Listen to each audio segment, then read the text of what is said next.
Raise your hand if you've been to Walt Disney World. I've been there over 50 times and still need a map sometimes. According to MagicGuides.com, there's 4 theme parks, 2 water parks, a huge transportation system, over 20 hotels, and Disney Springs. Sounds a bit overwhelming when you put it all together, right? Fortunately for you, I have the map to this kingdom, and I'm going to share some of my Disney wisdom with you. Today I'll share elements of the guest experience, review transportation options, and provide some tips and tricks to get you through some of the crowds at some of these parks. There is logic behind the design of certain elements to enhance the guest experience. Did you know the foundation of Main Street is you're walking up and down a hill? When you're entering that Main Street and you're going up to the castle, you get a great view of the castle, and you're literally walking uphill. And after a fun and exhausting day, and you're leaving, it seems like you're walking faster because you're walking downhill. There's also many interactive areas which keeps guests entertained in line. For example, there's Seven Dwarfs Mine Train, Peter Pan's Flight, Buzz Lightyear's Ranger Spin at Magic Kingdom, Toy Story Mania at Hollywood Studios, and many more throughout the parks. 2 of my personal favorites are Peter Pan's Flight and Toy Story Midway Mania. In the Peter Pan queue, you can walk through Wendy, John, and Michael's bedroom, and you can ring shadow bells above you no matter what your height is. You can spot Peter's shadow and see Tinkerbell flying around the room and sprinkling pixie dust on some of the objects. In Toy Story Midway Mania, you are shrunk down to the size of a toy, and there's a colorful queue of board game walls. And you can find Mr. Potato Head welcoming you and talking to you before you enter Andy's room to go on the ride. There's also themed dining, so you can dine with characters in the parks or at resort hotels. You could start your day with Mickey Mouse and friends at Chef Mickey's in the Contemporary Resort. You could feel like royalty at Cinderella's royal table in the Cinderella's castle. There is also themed restaurants like Be Our Guest, which is themed by Beauty and the Beast. You should try the gray stuff because it's delicious. Now, we should talk about how to navigate through the 47 square miles that is Walt Disney World. The transportation. Whether you want to travel by land, sea, or air, Disney got you covered. It offers buses, minivans, monorail, Skyliner, and even water taxis. 3 of my personal favorites are the monorail, Skyliner, and the buses.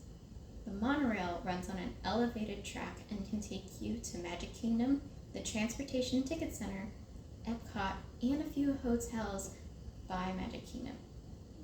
The monorail is also pretty convenient for you or your kids to take it out. It also seems like the first ride of the day for some people. The Skyliner is an aerial gondola system that gives a bird's eye view. It takes you from Epcot to Hollywood Studios and various hotels. The buses will take you to any park, hotel, or Disney Springs. And both the Skyliner and the buses are themed to various films and attractions. My personal favorite is the Monsters, Inc. bus. I've mentioned positive experiences like meeting characters and lots of choices for travel throughout Walt Disney World. Now, let's talk about ways to get through those crowds we wish weren't there.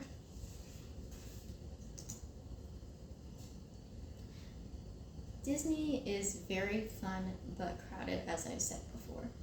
So, you could be looking at maps to find quiet, less populated areas that are pretty hidden and find shortcuts throughout the parks. So, why not avoid some of the crowd in Magic Kingdom and get to make a wish at the wishing well at the same time? It's a great way to avoid parade crowds, especially. Disney loves their parades and it happens multiple times a day.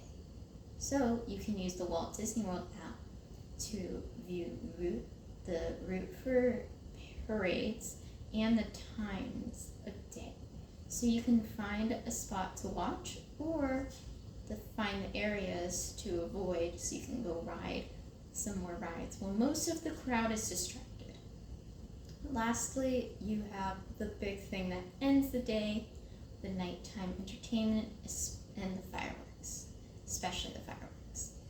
The employees rope off certain areas when it comes to the fireworks for safety reasons, so it's best to find a good seat and grab a snack early on before the fireworks start because it will be crowded.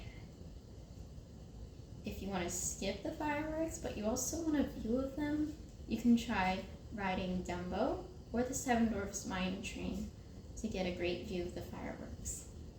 And if you just want to have a good time to ride the rides that usually have a long wait, this would be the best time. There's even more tips on All-Ears.net that can help you on your trip. From dining to planning your trip entirely, this website is a big help.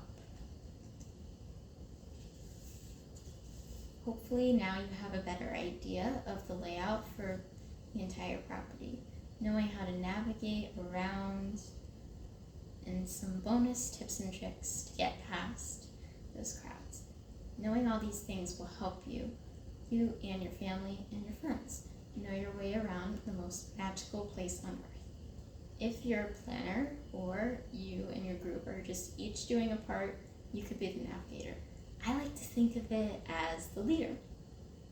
By now, you should be equipped with valuable insights on navigating Walt Disney World to help you plan your next trip to see the mouse himself.